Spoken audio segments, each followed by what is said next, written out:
Petugas kepolisian dari Satreskrim Polres Karawang berhasil meringkus 5 kawanan pelaku pencurian kendaraan bermotor dengan kekerasan atau begal, sindikat Lampung yang beraksi di wilayah Kabupaten Karawang.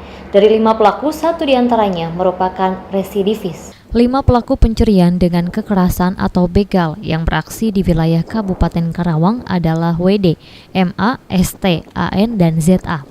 Kelima pelaku tersebut harus berurusan dengan petugas kepolisian dari Satuan Reserse Kriminal Polres Karawang setelah melakukan sejumlah aksi kejahatan di wilayah hukum Polres Karawang. Dari 5 pelaku, 1 diantaranya merupakan residivis yang sudah beberapa kali masuk ke dalam sel dengan kasus yang sama.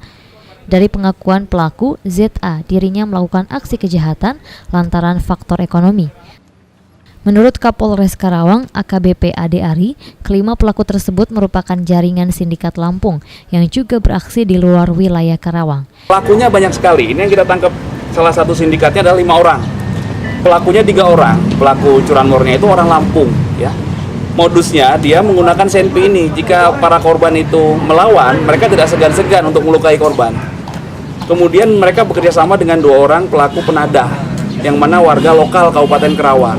Nah, ini juga akan kita tindak tegas dan kami akan melakukan operasi secara rutin, harian, dan operasi besar. Sasarannya adalah untuk mempersempit ruang gerak sindikat curanmor. Dari tangan para pelaku, petugas juga berhasil mengamankan 11 unit kendaraan sepeda motor berbagai jenis, 1 pucuk senjata api rakitan, dan sejumlah kunci letter T. Atas perbuatannya, para pelaku dikenakan pasal 363 KUHP dengan ancaman hukuman 7 tahun penjara. Dari Karawang, Jawa Barat, Aif Kurniadi melaporkan.